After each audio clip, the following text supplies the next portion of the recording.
welcome to chapter 3 of Ruth, which is what we're going to be looking at today in our small groups.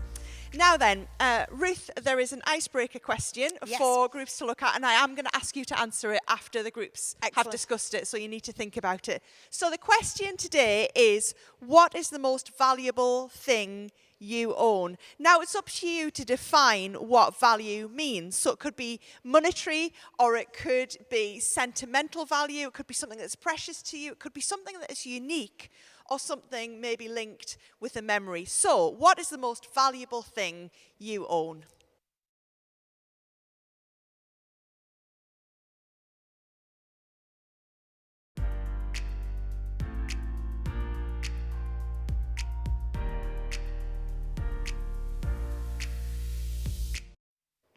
So, Ruth, I'm guessing that the groups have had some really interesting conversations around this question. If you were asked that question, what would you respond with? Okay, so practically, financially, probably the most expensive thing I own are I've got two pianos, so I've got a stage piano. So physically, they are probably the most expensive things. Sentimentally, I don't have lots of sentimental stuff. So I think things that belong to me, people. Yeah. If they're allowed to belong to me. So yeah, there's some sort of family history stuff in the house as well, but that's not, Yeah. Great. Good. Okay, so some of you probably watch the Antiques Roadshow, although it's on a Sunday when maybe you could be at church. Yeah. So I suggest you record it and then come to church. I play all the way. But Antiques Roadshow, the ones I always end up really enjoying is, when someone brings something in and they don't think it's up to much, and then suddenly they discover it's worth like £100,000 or something like that, and they're like shocked. And you can see some people think, oh, well, I'm going to keep it for myself, and others think, I'm going to sell this as soon as I can because I'd rather have the money. Yeah, see, but I also like the ones where the expert is really taken by this thing. It might not be worth much, but you can see that the value of it because of its historic kind of the historicity or anything else is just so precious. So I quite like those ones too. Yeah, good. In our chapter today from the book of Ruth, we see that Naomi knows and recognizes that there is more to Ruth.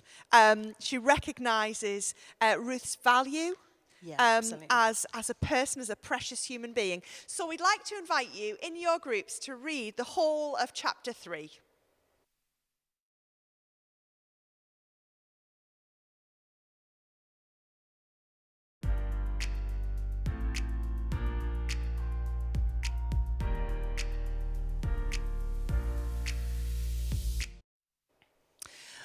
We recognise in Ruth chapter 3, as we trace the story from which we've been looking at over the last few weeks, that Naomi sees Ruth's value not just because of her willingness to follow Naomi, to journey with her, to go where she went and so on, but actually there is more value to her than just that as well.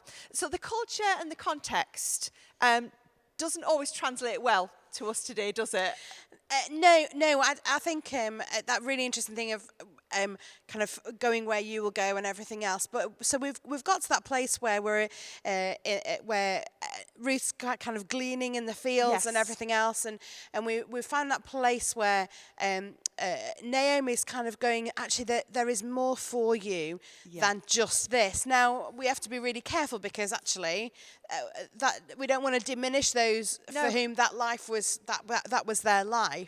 But Naomi sees something in Ruth, doesn't she? That actually kind of goes that there is more for you in this context than just what's happening at the moment. Absolutely. So I think she sees different possibilities for Ruth. Yeah. Not necessarily better possibilities, but just different possibilities. Absolutely. She sees that there is real value to Ruth, to her life, and to the direction that her life might take. Now, in chapter 3, we have this image of Ruth being challenged to go and lie at the feet of Boaz, which is not a good image for us today, is it? No, and there's lots, so not to put too fine a point on it, there's lots of debate as to actually what this means and whether it means and whether there's a little bit of where the feet is a bit of innuendo. Yeah. We really don't know. There's kind of possibilities either way, but I think what's really important is that Naomi is asking Ruth, and Ruth willingly shows a level of vulnerability to Boaz, I think, which is kind of the important bit of that. Yeah. And that, in a sense, is where her life takes a different direction. Absolutely. Which we'll hear more about next session, actually. But this image of putting ourselves at the feet of, as much as it might be an uncomfortable foundation for the image, actually, if we translate that and think about our willingness to, as disciples, as followers of Jesus, to put ourselves at the feet of God, then that brings a different kind of idea of what it might mean to recognize our value in God. Yeah, absolutely. Because the thought of putting ourselves at the feet of God can mean that we're in a place of submission to God, to God's will and to God's ways for our lives. Vulnerability is very much part of that, and it can be a hard thing to do in a culture and context in which we find ourselves, where self-sufficiency is really important to us. Yeah, absolutely. And I think that whole that image of vulnerability and kind of going, I don't know what the outcome of this, but a willingness to say that. And I think for our kind of walk with God, that willingness to kind of go, look, God, I'm putting myself in that place for you and with you. Yes.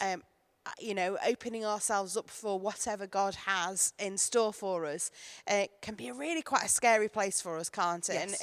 And because we don't know what's coming next, and but we have to. We kind of do it in with an overtone of faith and trust. Yes. Ultimately, that is our grounding, isn't it? Yeah. Because actually, and certainly for Ruth, there must have been times of worry and in the uncertainty of what her life was going to be for her, how she was going to make ends meet, how she was going to survive, all of those kind of things. But I think what I see in Ruth is that she put her trust in God through Naomi in some ways, and she would learn what it would be to know provision and to know hope and to know new beginnings. So there is a sense of trust that we see in the story of Ruth, and I think that can be a real challenge to us today. So we'd like you to have a conversation with one another.